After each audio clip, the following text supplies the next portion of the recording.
있겠지만 1시간짜리라 그건 어렵고, 오늘 할 얘기는 사실 지난 시간에 비하면 그렇게 많지는 않아요. 그래서 글루타메이터즈 파르마콜로지에 대해서 얘기를 할 거고, 그래서 먼저 일단 생리학 피지올로지 알아야 되고, 무슨 상황에서 문제가 되는지 패서피지올로지 알 수 있어야 되고, 그 다음에 뭐 리셉터 관련된 약물들 몇 가지 얘기를 할 건데요. 그렇게 많지는 않아요. 그래서 일단 이번 시간이 끝나고 나면 이제 글루타메이트 리셉터가 어떻게 구분이 되어 있고, 그 다음에 어떤 종류가 있는지 뭐 이런 것들을 알 수 있어야 되겠고요. 그 다음에는 사실 뭐 많은 질환들이 글루타메이트 뉴로트랜스미션에 문제가 있는 질환들이 좀 많기는 한데, 그들 중에 뭐 대표적으로 뭐가 있는지 정도 아시면 될 것 같고, 그 다음에 약물 몇 가지 아시면 될 것 같아요. 그래서 시작을 해보면, 일단 이제 글루타메이트라고 하는 건 가장 대표적인 excitatory neurotransmitter이고, 얘는 이제 neurotransmitter의 종류가 여러 가지가 있을 때 그 케미컬의 어떤 성상에 비해서 물어보면 얘는 아미노애시드 계열의 neurotransmitter입니다. 이 아미노애시드인 글루타메이트가 릴리즈가 되면 하는 일이라고 하는 게 결국에는 이제 그 채널의 펑션을 바꾸게 하는 아이오노트로픽 리셉터하고 바인딩을 할 수도 있고요. 또 지난 시간에 얘기했던 것처럼 GPCR, G-protein coupled 리셉터를 경유해서 indirect response를 일으키기도 합니다. 이 두 가지 클래스에 어떤 리셉터가 있는지를 아시는 게 제일 키포인트고요. 글루타메이트가 릴리즈가 됐다라고 해서, 그러니까 excitatory neurotransmitter가 릴리즈가 됐다라고 했을 때 세포에서 일어나는 반응은 이제 결과적으로는 네트로는 인워드 커런트가 생겨나는 게 특징적이 되겠고요. 이것이 일어나는 거는 이제 캐타이온 스페시픽 채널, 뭐 소디움 채널이라든가 칼슘 채널이라든가 여러 가지 그 양이온이 들어갈 수 있는 채널들이 열리게 되면서, 일단 가장 대표적인 캐타이온인 소디움이 이제 들어가게 될 거고요. 그러다 보면 이게 소디움은 바깥쪽에, 세포 바깥쪽에 농도 구배가 높으니까요. 그러다 보면 이제 멤브레인이 디폴이 되면서 인워드 커런트가 나타날 거다 하는 것들이 이제 잘 알려져 있죠. 뿐만 아니라 이 외에도 뭐 포타슘 채널, 포타슘 릭 채널을 닫기도 하고요. 이 포타슘 채널은 종류가 굉장히 여러 가지가 있는데, 기본적으로 열려있는 채널들도 있고, 뭐 자극에 반응해서 어떤 개폐가 결정되는 것들도 있고 뭐 이런데요. 이 멤브레인, 세포의 어떤 멤브레인, 레스팅 멤브레인 포텐셜이 포타슘의 이퀄리브리엄 포텐셜과 비슷하기 때문에 얘는 기본적으로 열려있는 경우가 많아요. 그래서 이렇게 열려있는 릭 채널을 닫아서 이 파지티브 아이온, 포타슘은 또 세포 안쪽에 많잖아요. 그래서 이 세포 안쪽에 있는 포타슘이 바깥으로 못 나가게 하는, 그래서 양이온이 바깥으로 못 나가게 함으로써 인워드 커런트를 유도한다, 뭐 이런 얘기를 할 수가 있겠고, 그 외에 인디렉트하게는 뭐 특정 칼슘 채널을 열기도 한다고 합니다. 여러분이 일단은 알아야 하는 건, 기본적으로는 글루타메이트에 의해서는 인워드 커런트가 발생을 할 건데, 이건 캐타이온 채널들을 열고, 특히 소디움이나 칼슘 채널들을 열고 직접 나이간제에 의해서, 그 다음에 인디렉트한 GPCR 경우에서 포타슘 채널을 닫을 수도 있다, 이 정도 아시면 되겠고, 그래서 결국에 나타나는 일이라는 게 멤브레인이 디폴될 거다 하는 걸 아시면 될 거예요. 그러면 이제 결국 양리학에서 관점에서 본다 그러면, 이런 일이 벌어져요 하면 이것들을 어떻게 모듈레이션 할까라는 걸 생각을 하는 거잖아요. 그런데 이해를 타겟팅하는 약물들은 여태까지는 그렇게 성공적이지는 못했어요. 그게 이제 뒤에도 얘기하겠지만, 이 글루타메이트 리셉터가 굉장히 와이드 스프레드한 디스트리뷰션을 가지고 있기 때문에 셀렉티브하게 어떤 특정 서타입 이런 것들만 타겟팅을 하지 않는 이상은 효과를 보기가 어려운 거죠. 그래서 실제로 사용되는 그 글루타메이트 뉴로트랜스미션을 타겟팅하는 약물들은 그렇게 많지가 않습니다. 왜 이렇게 적다는 거니까 좋을 수도 있어요. 그래서 보면 오늘은 어제에 비하면 거의 외울 게 뭐 손에 꼽을 정도라서. 그래서 이제 얘기할 게 뭐냐면, 일단은 글루타메이트 뉴로트랜스미션이 어떻게 될지 알아야 될 거고, 얘가 무슨 역할을 하기에 그리고 잘못됐을 때 어떤 일들이 잘못될 것이냐 이런 걸 알아야 될 거잖아요. 그랬을 때 이제 뉴로트랜스미션에 대해서 조금 얘기를 할 거고, 그다음에 통각, 과민 통각에 대해서 하이퍼알제시아에 대해서 얘기할 거고, 뉴로톡시시티, 그리고 이제 메모리 관련해서 약간 얘기를 하고 진행할 겁니다. 그래서 이제 글루타메이트의 일생을 생각을 해보면, 이제 가바하고 서로 관계가 있는데요. 일단 지난 시간에도 잠깐 얘기했지만, 이 가바가 개들을 갖고 있어야지만 글루타메이트에서부터 쓴다고 그랬잖아요. 그럼 이 글루타메이트는 크랩 사이클을 돌아서 나온 이제 알파 케토 글루타메이트가 가바 트랜스 아미네이즈에 의해서 만들어지는 게 이제 글루타메이트가 되겠고요. 이렇게 만들어진 글루타메이트는 이제 시냅틱 클레프트로 가기 전에 엑손 터미널에서 이 글루타메이트가 베지클 안에 들어가게 되고, 이 베지클 안에 들어가게 되면 클래시컬한 뉴로트랜스미션 과정을 거쳐서 칼슘 시그널에 의해서 자극을 받으면 얘가 엑소사이토시스가 일어나게 되고, 이러면서 릴리즈가 돼요. 그러면 시냅틱 클레프트에 나온 이 글루타메이트는 글루타메이트 리셉터 바인딩을 해서 포스트 시냅틱 뉴로트랜스미션을 일으키게 될 거고요. 그 외에는 이제 그 디퓨전에 의해서 사라지게 될 겁니다. 그럴 때 얘가 이제 시냅틱 클레프트에서 흘러나오게 되면 글리아라든가 아니면 그 뉴런의 어떤 프리시냅틱 터미널에는 글루타메이트 트랜스포터가 있어요. 그래서 얘는 소디움의 어떤 그 농도 구배를 이용해서 글루타메이트를 세포 안으로 집어넣게 됩니다. 이런 트랜스포터가 있고, 이 트랜스포터가 들어가게 되면 그 세포 안에 글리얼셀이라든가 또는 뉴런 안에 들어온 글루타메이트는 이제 뉴런에서는 다시 재활용을 할 수가 있겠고, 글리아에서는 이거를 다시 이제 분해를 하는 거죠. 그래서 글루타민 신타테이즈라고 하는 엔자임을 이용해서 글리얼셀에서는 글루타민을 만들어요. 글루타메이트는 아까도 얘기했다시피 뉴로트랜스미터로서 되게 중요한 역할을 하고, 그럼 얘가 어딘가에 흘러나오면 시그널링을 유도할 수 있잖아요. 그런데 굉장히 리셉터가 다양하게 여러 곳에 디스트리뷰션이 되어 있다고 얘기를 했기 때문에 사실 굉장히 톡식할 수 있다는 거죠. 그러니까 굉장히 파인 레귤레이션이 되지 않으면 얘에 의해서 원하지 않는 리스폰스가 일어날 수가 있는데, 글루타민 같은 경우에는 프리하게 움직일 수 있다는 거죠. 왜냐면 얘네들에 대한 리셉터들이 존재하고 있지는 않기 때문에 얘를 가지고 그래서 다른 세포로 다시 뉴런으로 보내주고 싶을 때 직접 글루타메이트를 이용해서 집어넣는 방법도 있지만, 글리아를 경유해서 글루타민으로 바꾸고 이 글루타민이 바깥으로 나와서 프리시냅틱 뉴런의 글루타미네이즈를 이용해서 다시 글루타메이트로 합성을 하면서 사용을 하기도 합니다.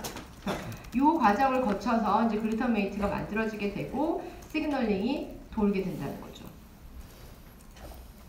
그러면 이제 여기까지 한번 이렇게 일생을 봤으니까, 그러면 여기 밑에 글루타메이트가 릴리즈가 됐을 때 어떤 포스트 시냅틱 리스폰스가 나타날 거냐 하는 게 이제 채널, 아이오노트로픽 리셉터, 그 다음에 메타보트로픽 리셉터, GPCR, 여기에 대해서 얘기를 할 거예요. 아이오노트로픽 리셉터는 이제 라이간즈, 글루타메이트가 라이간즈가 되겠죠? 그 라이간즈에 의해서 채널이 열리는 아이온 채널들을 얘기하는 거고, 이 채널들은 굉장히 빠른 시냅틱 트랜스미션을 유도하게 됩니다. 빠르겠죠? 라이간즈 들어가면 채널 쫙 열리고, 그러면 아까 양이온들이 들어간다고 했으니까 들어가면서 빠른 리스폰스가 나타나게 될 거고요. 이때 들어가는 그 캐다이온, 양이온들은 어떤 특정하게 딱 고르는 거는 아니에요. 그래서 non-selective하게 소디움이 들어갈 수도 있고, 포타슘이 들어갈 수도 있고, 칼슘이 들어갈 수도 있는 이제 어떤 양이온이 들어가느냐는 각각 그 서브타입에 따라서 달라지게 됩니다. 얘네들도 멀티 서브 유닛으로 구성이 되어 있고요. 그런데 어저께 얘기했던 가바 A 리셉터하고는 조금 다른 건 걔는 5개의 서브 유닛을 가지고 있다고 하는 게 특징이라면, 글루타메이트, 특히 아이오노트로픽 글루타메이트 리셉터는 4개의 서브 유닛을 가지고 있어요. 그래서 헤테로 테트라메릭 스트럭처를 가지고 있다. 각각 이 리셉터들의 어떤 클래시피케이션에 따라, 클래스에 따라서 5개짜리를 갖고 있는 것도 있고 4개짜리를 갖고 있는 것도 있는데, 이 글루타메이트 리셉터는 4개다 하는 게 아주 잘 알려져 있기 때문에 그 정도는 이제 알았으면 좋겠고, 그 다음에는 이제 사람들이 조금 더 연구를 하다 보니까 아이오노트로픽 글루타메이트 리셉터예요 라고 알려져 있는 그 리셉터 아이온 채널들도 종류가 조금 더 세분화되더라 라는 걸 알게 됐어요. 그걸 어떻게 알아냈냐면, 이제 케미컬을 테스트를 해서 이 다양한 종류의 케미컬을 테스트를 했을 때 그 모두 글루타메이트 리셉터인데, 암파를 처리했을 때, 카이네이트를 처리했을 때, 또는 NMDA라고 하는 케미컬을 처리했을 때 그 글루타메이트 리셉터 중에서 일부만 반응하는 것들을 알아내면서 이런 서브타입이 있구나 라는 걸 알게 됐습니다. 그래서 암파 타입, 이제 암파와 글루타메이트에 반응하는 리셉터 서브타입이 있는 거고, 카이네이트와 글루타메이트 또는 이제 NMDA와 글루타메이트에 반응하는 리셉터가 있다는 것을 알게 된 거죠. 이렇게 리셉터, 글루타메이트 리셉터예요, 아이오노트로픽 글루타메이트 리셉터예요 라고 얘기가 되어 있는 것 중에서도 이제 서브타입이 한 3개 정도로 갈려져 있고, 또 이렇게 갈려져 있는 암파 리셉터, 카이네이트 리셉터, NMDA 리셉터라고 알려져 있는 것들도 사실 그 안에서 또 굉장히 다양한 그 종류로 나뉘게 돼요. 그걸 보면 어떻게 해서 이제 이렇게 다양하게 나타나냐 하면 암파도 조금씩 다르게 이제 얼터너티브한 mRNA 스플라이싱이 일어날 수가 있겠고 또 mRNA 레벨에서는 똑같다 하더라도 그 mRNA가 만들어진 다음에 포스트 트랜스크립셔널 RNA 에디팅이 있을 수 있고 또는 이 서브타입이 또 서브유닛이 여러 개가 있거든요. 그 중에 4개를 조합을 하는 건데 이 4개의 조합이 또 다양하게 있으면 결국 암파 리셉터입니다 라고 얘기할 수 있지만 그 중에서도 다이버시티를 유지할 수 있다는 거죠. 그래서 이렇게 이제 크게 아이오노트로픽 글루타메이트 리셉터는 암파 카이네이트 NMDA가 있고 얘네들도 또 다양하게 됩니다 하는 걸 아시면 될 것 같아요. 그림으로 다시 설명을 하면 이렇게 4개의 테트라메릭 스트럭처를 가지고 있고 각각 우리가 멤브레인, 트랜스멤브레인 도메인이 얼마나 되는지를 또 평가를 하잖아요. 그랬을 때 그 가바 A 같은 경우에는 5개의 서브 유닛에서 여기서 4개의 트랜스멤브레인 도메인이 있었다면 아이오노트로픽 글루타메이트 리셉터는 4개의 테트라메릭 스트럭처를 가지고 있고 또 4개의 트랜스멤브레인 도메인을 가지고 있습니다. 그런데 가바A 리셉터하고 다른 점은 뭐냐면 이 두 번째 트랜스멤브레인 도메인이 바깥으로 나갔다 들어오는 게 아니라 멤브레인 안에서 다시 꺾여가지고 밑으로 다시 내려가는 그런 형태를 가지고 있고요. 이 2번 트랜스멤브레인 도메인, 그러니까 멤브레인 도메인이 4개가 모여서 포어를 형성하고 있습니다. 그 다음에 이제 라이간드는 이 바깥쪽에 N터미널 쪽에 붙게 되어 있고요.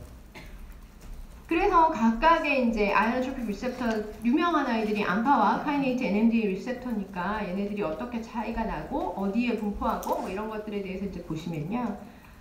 암파 리셉터는 기본적으로 일단 CNS에 쫙 깔려 있어요. 그리고 뭐 히포캠퍼스나 콜텍스 같은 데 많이 있다라고 얘기되어 있는데요. 일단 암파는 모두 다 있다라고 생각을 하시면 되겠고요. 그 4개의 서브 유닛이 글루알 1, 2, 3, 4라고 하는 이 4개의 서브 유닛을 가지고 조합을 만듭니다. 이렇게 해서 만들어진 암파 리셉터는요. 일단 액티베이션이 되면 이제 소디움이 안으로 들어올 수가 있게 되겠고요. 포타슘의 인플럭스가 약간 있을 수 있어요. 그래서 결국 네트로는 이 빠른 excitatory post-synaptic depolarization이 일어나게 됩니다. 라는 거고요.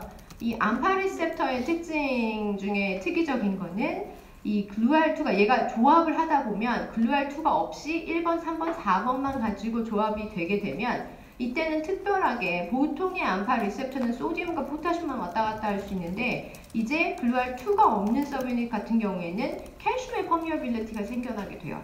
그래서 이런 경우에는 이제 칼슘, 그러니까 암파 리셉터가 액티베이션이 되면 칼슘이 밖에서 안으로 들어오게 될 테니까 이 칼슘이라고 하는 게 기본적으로는 우리가 많은 엔자임들, 세포가 어떤 그 액티비티를 조절할 때 칼슘의 농도가 굉장히 중요하거든요. 그래서 걔가 들어올 수 있다라고 하면 그 반응이 증폭될 수 있다는 뜻이고 그러다 보면 레귤레이션이 조금만 잘못되더라도 뉴런에 어떤 데미지가 일어날 수가 있습니다. 그다음 이제 카이네이트 리셉터는 역시 마찬가지로 CNS에 되게 많이 존재하고요. 뭐 히포캠퍼스나 세리벨럼 같은 데 있습니다라고 하지만 뭐 특징적으로 딱 여기만 있어요 이런 게 아니기 때문에 이 암파나 카이네이트는 다 있어요 라고 생각하시면 될 것 같고 서브 유닛은 이름을 이제 글루알5, 6, 7, 그다음에 KA1, KA2 이렇게 5개의 서브 유닛을 가지고 조합을 해서 테트라메릭 스트럭처를 만듭니다. 암파와 마찬가지로 카이네이트 리셉터가 액티베이션이 되면 얘도 이제 소디움이 밖에서 안으로 들어오게 되고 포타슘이 약간 안에서 밖으로 나가게 되면서 네트로는 이너드 커런트를 유지하게 되는 거고 결국 패스트 리스폰스를 일으키게 됩니다. 자, 암파와 카이네이트는 하나로 묶인다고 생각을 하시면 되고요. 그런데 글루알2가 없는 경우에는 칼슘도 퍼미어빌리제이션이 있다, 퍼미어빌리티가 생긴다 까지 하시면 될 것 같아요.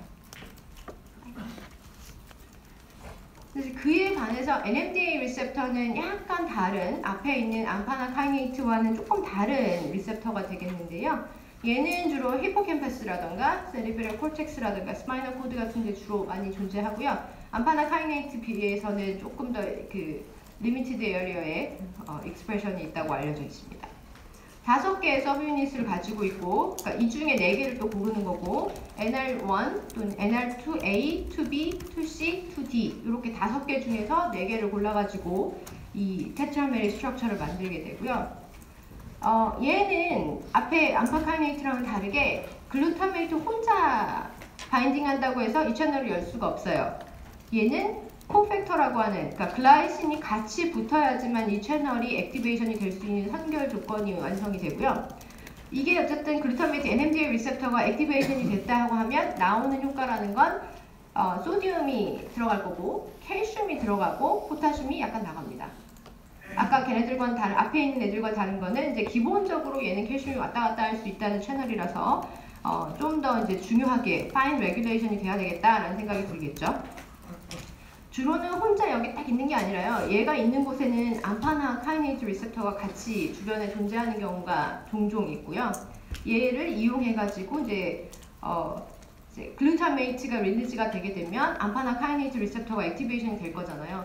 그러면 밖에서 안쪽으로 소디움이 들어가게 될 거니까 그렇게 된 이후에 그 셀 멤브레인이 디폴이 되게 되면 그 볼치드 디펜던트한 마그네슘 블럭이 빠져나와야 그래야 이 채널이 액티베이션이 됩니다. 그러니까 약간은 이제 몇 가지 더 스텝이 있는 거죠. 이 마그네슘 블럭은 포어에 딱 그 막고 있는 그런 상태가 돼 있어서요.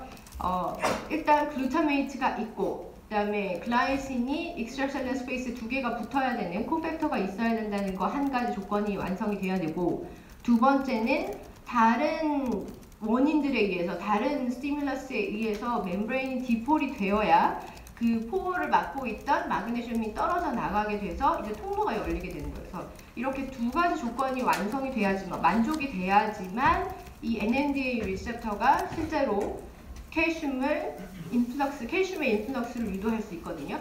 그래서 이렇게 파인 레귤레이션이 되는 것들을 우리가 이제 코인시던스 디텍터라고 해서 한 가지가 아니라 몇 가지 조건들이 맞춰져야지만 이 채널이 열리게 된답니다 하는 것들을 이제 알게 됐다고 해요. 그래서 요거는 중요하니까 이제 알았으면 좋겠고요.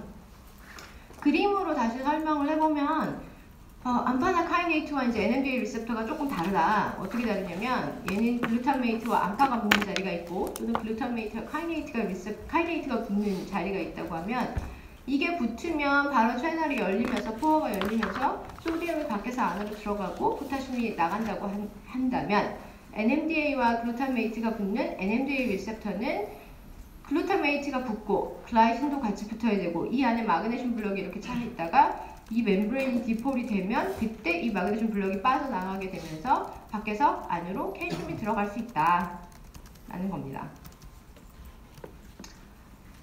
그리고 그게 들어갈 때 이제 중요하다고 얘기를 했기 때문에 다시 한번 그림으로 기억하라고 하면 이 채널이 지금 4개, NMDA 리셉터는 채널이 4개라고 서브유닛 4개라고 했는데 그걸 단면을 해보면 이 2번이 지금 포어를 구성하고 있다고 얘기를 했고요. 그때 보면 아고니스트가 NMDA하고 또는 글루타메이트, 글라이신 이런 것들이 같이 붙어줘야 되고 그 다음에 멤브레인이 디폴되면 이 안에 있던 마그네슘 블럭이 빠져나오게 되면서 칼슘이 들어가요. 똑같은 얘기 하는 거예요. 그래서 이런 모양으로 다시 한번 보세요 하는 거고요.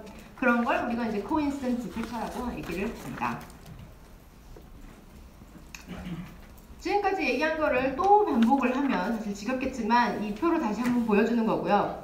암파와 카이네이트, NMDA 리셉터가 아이오노트로픽 리셉터입니다. 글루타메이트 아이오노트로픽 리셉터고요.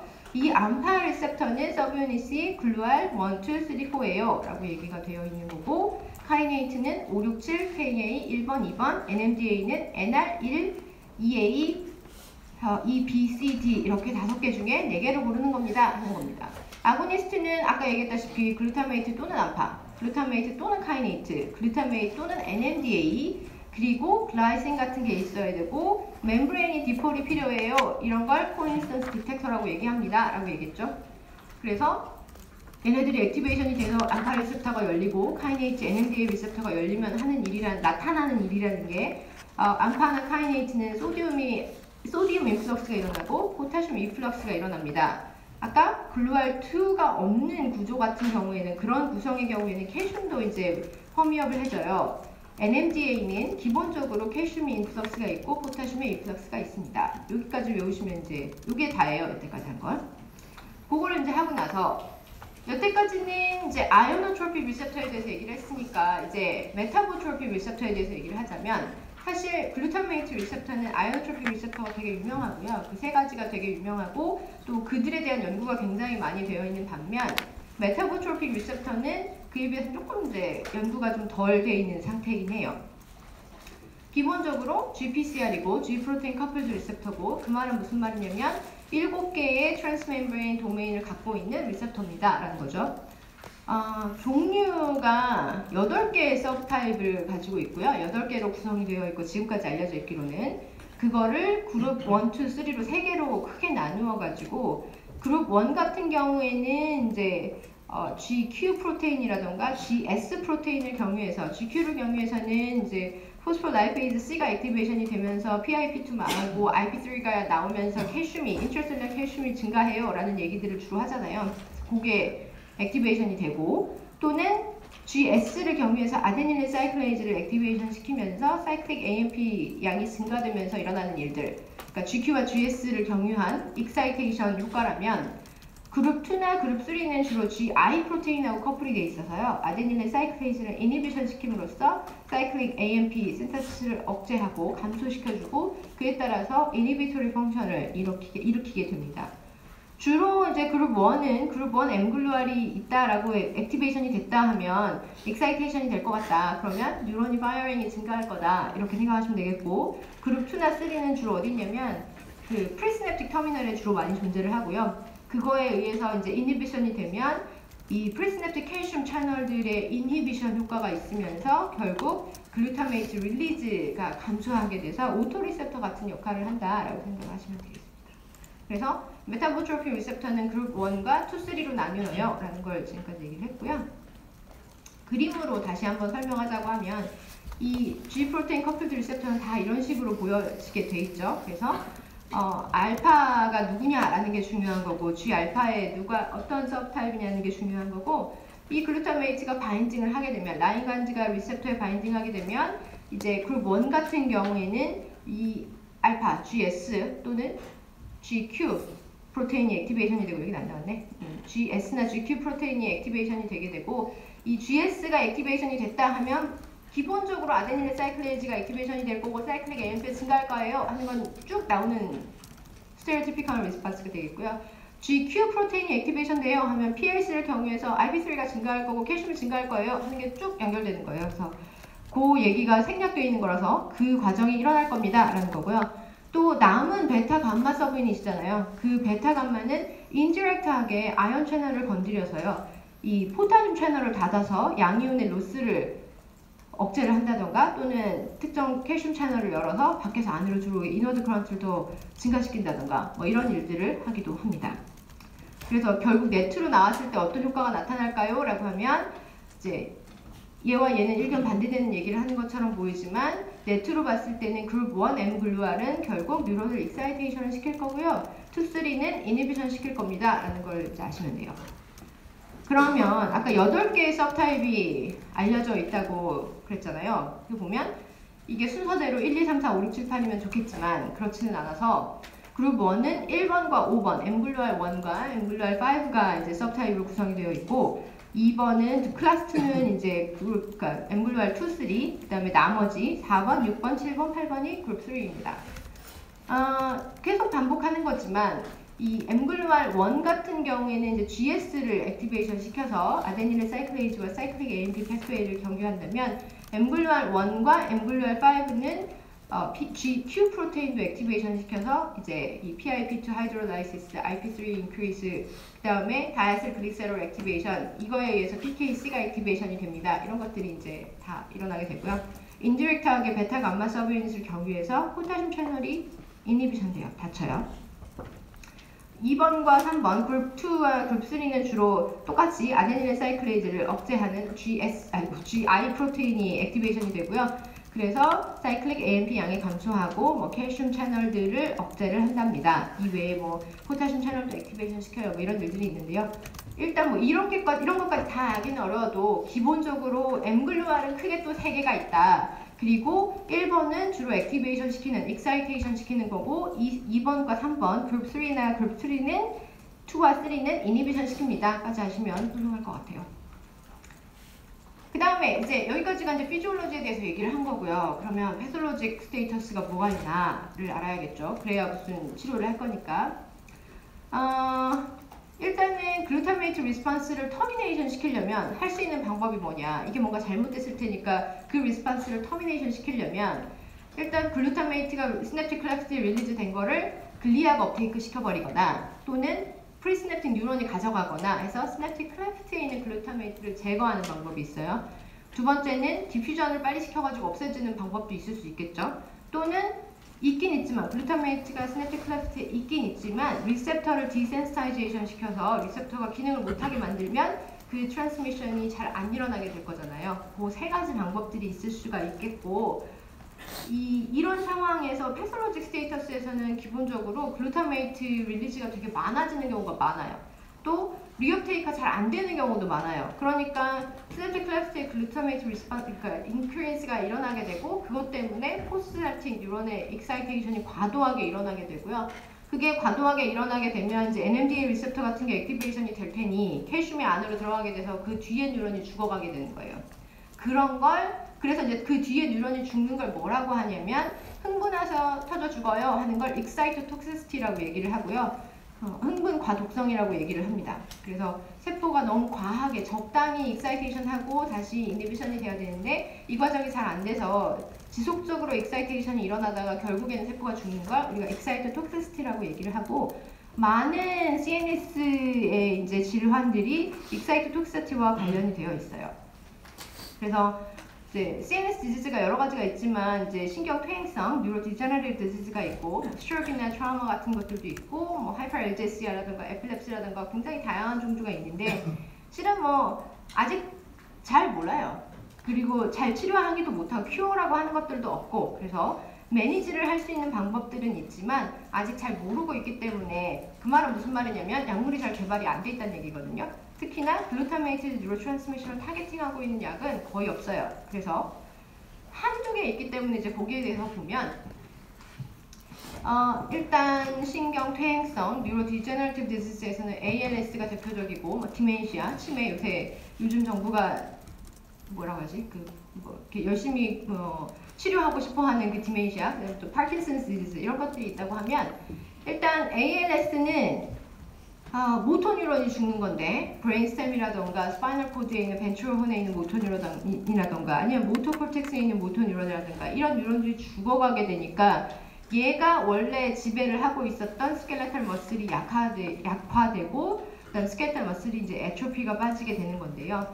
이 메커니즘을 조금 보다 보니 아직도 잘 모르긴 하지만 이 ALS에서 왜 모터 뉴런이 죽지라고 찾아보니 여기 이제 이런 부위, 죽어가는 모터 뉴런이 죽어가는 이 부위에 글루타메이트 리업테이크 트랜스포터가 잘 안 되더라는 거죠. 리업테이크를 할 수 있는 트랜스포터가 잘 망가져서 기능을 잘 못하니까 시냅틱 클래프트의 글루타메이트 농도가 증가하게 되고, 앞서 설명했던 것처럼 그것들 때문에 포스트 시냅틱 뉴런의 익사이테이션이 과도하게 일어나게 되면서 그 이후 뉴런들이 익사이토톡시시티를 가지게 된다는 거예요. 그렇게 해서 죽는다라는 걸 알게 된 거고, 여기에 탁 맞춰서 그러면 이걸 교정했더니 ALS가 치유됐어요 라고 할 수 있으면 좋겠지만 아직까지 그런 건 없고, 릴루졸이라고 하는 약물이 하나 있는데 이게 이제 공인된 ALS 환자한테서 서바이벌을 유의미하게 올리고 그 다음에 그 디지즈의 프로그레션을 조금 천천히 가게 해준다라고 하는 공인된 약물 중에 하나가 릴루졸인데요.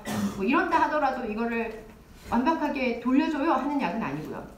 근데 릴루졸을 보다 보니까 이 아이는 소디움 채널 블러킹 효과도 있고, 그 스폰테니어스 파이어링을 억제함에 따라서 이 뉴런이 글루타메이트 릴리즈를 억제하게 돼서 그 글루타메이트 뉴로트랜스미션을 조금 억제함에 따라서 익사이토톡시시티를 감소시켜주는구나 라는 걸 알게 되었고요. 사실 이게 메인이고, 그 다음에 우리의 오늘 포인트인 이제 글루타메이트 리셉터 관련해가지고는 NMDA 리셉터의 안타고니스틱 이펙트도 좀 있더라 하는 게 밝혀진 거예요. 그래서 딱 여기에 맞춰서 글루타메이트 뉴로트랜스미션을 스페시픽하게 블럭을 하는 건 아니지만 관련된 것들을 조금씩 건드리니까 이 릴루졸이 효과가 있을 것이다. 이 정도가 알려져 있습니다. 알츠하이머도 뒤에 아마 이제 뭐 정신과에서 열심히 가르쳐 주시겠지만, 알츠하이머는 기본적으로 콜리너직 뉴로트랜스미션이 감소한다고 사람들이 생각을 하죠. 그런데 콜리너직 뉴로트랜스미션이 감소하는 것뿐만 아니라 글루타메이터직 뉴로트랜스미션도 무언가 문제가 있는 것 같다까지는 모두 동의하는 상태에 있고요. 그래서 메만틴이라고 하는 non-competitive NMDA receptor antagonist, 그래서 이 글루타메인 뉴로트랜스미션을 조금 떨어뜨려주면 이제 모더레이트 또는 시비어 알츠하이머 디지즈 환자에서 이 임상 증상이 나빠지는 것을 조금 천천히 보내준대요. 그래서 얘도 이제 공인된 약물이다라는 거 정도, 요러한 약물들이 글루타메이트 뉴로트랜스미션과 관련이 있다 정도 아시면 될 것 같습니다. 세 번째는 파킨슨인데, 파킨슨도 뭐 뒤에 자세히 배우시겠지만 얘는 브레인스템에서 스트레아툼으로 가는 도파미너직 뉴로트랜스미션이 감소하는 거고, 이것뿐만 아니라 이게 메인이에요. 물론 이게 메인인데 이것뿐만 아니라 글루타메이터직 시냅스도 문제가 된대요. 콜텍스에서 스트레아툼으로 들어오게 되는 글루타메이터직 뉴로트랜스미션이 과하게 일어나는 게 조금 문제가 된다라는 것들이 보조적으로 있거든요. 그래서 아만타딘이라고 하는 약물이 있는데 얘도 역시 NMDA 리셉터의 non-competitive antagonist고요. 이렇게 해서 NMDA를 셧다운 시켜주면 그 기본 이제 메인 트리트먼트 옵션인 레보도파하고 같이 치료를 했을 때 임상 증상이 좀 좋아지더라 하는 보조제 역할을 할 때 글루타메이트 뉴로트랜스미션도 좀 조절할 수 있겠다라는 좀 생각하시면 될 것 같아요. 또 이 글루타메이트의 뉴로트랜스미션이 잘못됐습니다라고 했을 때 가장 대표적인 게 사실 스트로크라던가 트라우마가 그 익사이트 톡시시티 아주 대표적인 예가 되거든요. 그래서 얘기를 조금 하자면 스트로크라고 하는 건 산소하고, 그러니까 O2하고 글루코즈가 내 브레인의 적정 엔드 에어리어에 그 산소와 글루코즈가 감소했기 때문에 일어나는 거예요. 그래서 이 에너지원과 산소가 부족하게 돼서 하나는 이스케믹 스트로크라고 해서 이 블러드 플로우가 감소하게 되게 되면 뭐 혈관이 막힌다던가 뭐 이렇게 해가지고 내가 원하는 산소 그리고 내가 원하는 에너지원 글루코즈가 감소하게 되면 결국에는 이제 그 소디움, 포타슘, ATPase가 에너지원이 떨어지니까 액션을 못하게 되고 그것 때문에 신경세포가 이후에 익사이트 톡시시티에 빠지게 되는 거고요. 헤모리직 스트로크는 혈관이 터지면서 사실 혈관 안에는 굉장히 높은 농도의 글루타메이트가 있거든요. 그런데 그게 주변으로 다 퍼져나가게 될 거니까 그것 때문에 이제 익사이트 톡시시티가 생긴다고 사람들이 생각을 하고, 트라우마틱 브레인 인저리는 기본적으로 메카니컬리 브레인셀이 터지는 거 아니에요. 인저리를 받으면서. 그러면 세포 안에는 또 인트라셀룰러 스토어링 하는 그 글루타메이트가 굉장히 많거든요. 그게 또 터져나가게 되니까 얘 때문에 익사이트 톡시시티가 발생할 수 있어요 라는 얘기를 하고 싶은 거고요. 그 일이 어떻게 일어나는지에 대해서 조금 더 자세히 살펴보면, 왜냐면 이제 익사이트 톡시시티가 굉장히 잘 연구가 되어 있는 분야이고 그 과정들이 잘 그러니까 연구가 되어 있어서 보시면, 예를 들어 이스케미아라고 했을 때 이제 산소가 부족하게 될 거고 에너지원도 떨어지게 되면서 ATP가 감소하게 될 거예요. 그러면 ATP가 가장 중요하게 역할을 하는 게 이제 결국 소디움, 포타슘, ATPase라고 하는 멤브레인이 디폴이 됐을 때 다시 리폴라리제이션을 시키는데 중요한 역할을 하는 그 펌프는 ATP가 필요하게 되잖아요. 그런데 ATP가 부족하게 되니까 그 과정이 셧다운이 될 거고, 그러면 한번 뉴런이 디폴이 된 상태에서 다시 리폴이 안 되게 되니까 아이언 그레디언트가 망가지게 됩니다. 그렇게 되면 이 뉴런은 일단 멤브레인이 디폴된 상태로 계속 유지가 될 거고요. 그 다음에 이제 다시 리폴 시키지 못하는 채널이 안 되게 되니까 소디움 커런트가 망가지게 될 거예요. 그죠? 원래 소디움 커런트는 바깥에 많아야 되는데, 세포 바깥에 많아야 되는데 세포 안쪽에 많아지게 될 거고, 그러면 아까 그 글루타메이트 트랜스포터 같은 경우에는 소디움의 커런트를 이용하면서 글루타메이트를 리업테이크 시킨다고 했는데 이게 망가져 버렸으니까 글루타메이트가 세포 안으로 들어갈 수가 없는 상황이 될 거잖아요. 그렇게 되면 시냅틱 클레프트에 있는 글루타메이트의 양이 증가할 거예요. 그러면 시냅틱 클레프트의 양이, 그러니까 시냅틱 클레프트에서 글루타메이트의 양이 증가한다 그러면 포스트 시냅틱 뉴런에는 암파 리셉터, NMDA 리셉터, 카이네이즈 리셉터, 그리고 M글루알 뭐 이런 것들이 쭉 다 익스프레션이 되어 있을 건데 얘네들이 과도하게 액티베이션이 되겠죠? 그러면 암파 리셉터나 카이네이즈 리셉터를 경유해서 디폴이 또 다시 일어나게 될 거고, 다음 뉴런이 그러면 또 NMDA 리셉터가 같이 액티베이션이 되면서 얘가 이제 칼슘을 세포 내로 집어넣게 될 거예요. M글루알도 마찬가지고. 그래서 인트라셀룰러, 포스트 시냅틱 뉴런의 인트라셀룰러 칼슘 레벨이 높아지게 되면 아까도 잠깐 얘기했지만 이 칼슘은 세포 내의 DNA즈, 프로테이즈, 포스파테이즈, 뭐 포스폴라이페이즈 이런 엔자임들의 액티비티를 조절하는데 칼슘 농도가 굉장히 중요하게 되거든요. 그런데 이게 너무 높아졌으니까 얘네들이 uncontrolled excitation 일어나겠죠. 액티베이션 일어나게 될 거고, 그러면 하는 일이라는 게 세포 내에 DNA 자를 거고 프로테인 자를 거고 포스포릴레이션 다 디포스포릴레이션 시키면 이제 세포 내의 어떤 인트라셀룰러 시그널링이 망가지게 되면서 그 세포가 죽는다는 거죠. 이런 과정들이 익사이토톡시티고요. 그 외에도 이 마이토콘드리아에 있는 칼슘 레벨 레귤레이션이 떨어지게 되면서 뭐 라디칼 스트레스가 일어나게 되기도 하고, 뭐 마이토콘드리아 경우에서 에이팝토틱 패스웨이가 액티베이션이 되고, 뭐 이러이러한 과정을 거쳐 결국 세포가 죽는구나 하는 걸 아셔야 된다는 거죠. 이건 알아야 될 것 같고.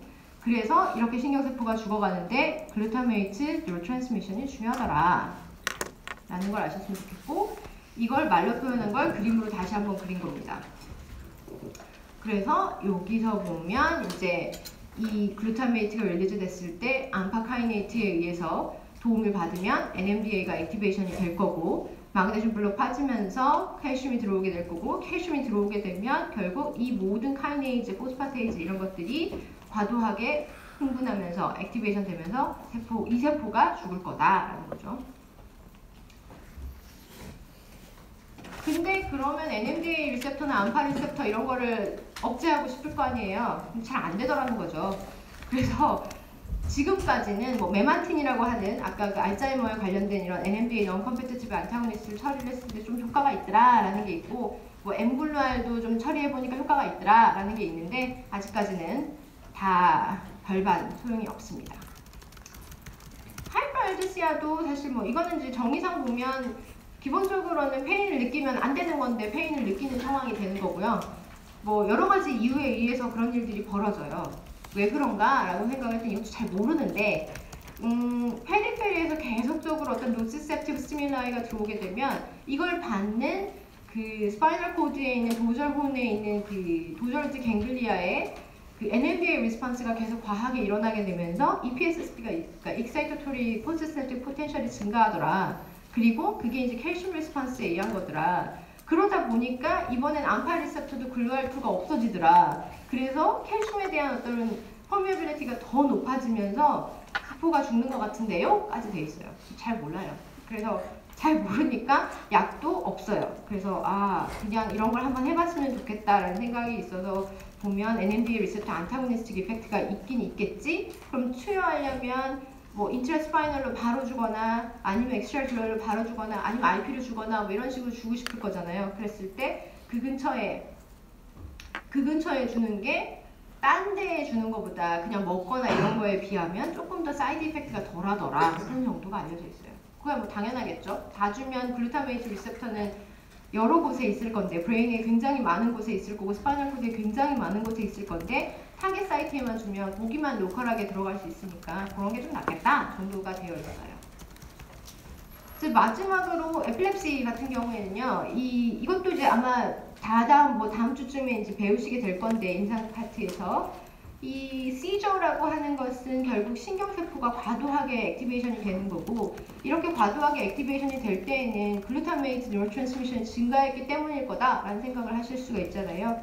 그럴 때 보면 암파나 카이네이트 또는 NMDA 리셉터가 액티베이션이 되기 때문이다라는 거고, 이 알려져 있기로는 암파 카이네이트에 의해서는 이걸 억제를 하니까 시저의 온셋이 좀 감소하고 NMDA 리셉터를 블록하니까 시저의 인텐시티라든가 그 듀레이션이 감소합니다. 뭐 이런 게 있긴 한데요.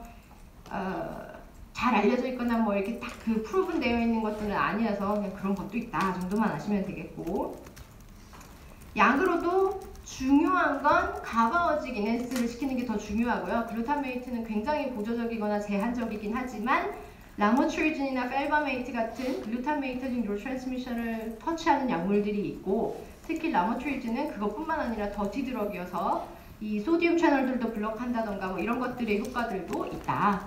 그래서 그것 때문에 효과가 있을지도 모르겠지만 글루타메이트 뉴로트랜스미션도 감소시키는 데에는 약간 일조한다 정도까지만 아시면 될 것 같아요. 그래서 여기까지 얘기를 한 게, 오늘 얘기는 글루타메이터직 뉴로트랜스미션 어떻게 되냐, 그 일생은 알아야겠고, 아이오노트로픽 리셉터 알아서 해야겠죠? 암파 카이네이트 NMDA, 엠글루알, 그 다음에 NMDA는 특히 다른 암파카이네이트보다는 조금 더 조절 많이 해야 된다. 그런 걸 for instance detector라고 얘기를 하고, 신경세포가 죽어가는 데에는 익사이토톡시티가 중요한데 여러 가지 뭐 질환에 대해서 조금 얘기를 했지만 요러요러한 약물들이 글루타메이트 뉴로트랜스미션과 조금 관계가 있더라 정도까지만 아시면 될 것 같아요. 뭐 별게 없는 상황이죠. 왜? 이 정도면 한 30분이면 외우는 거 아니야? 그죠? 아니 내일이 시험이잖아. 내일 9시에 아시죠? 좋으시니까 전에 교수님 하시지. 내일 9시에 봐요. 끝. 질문.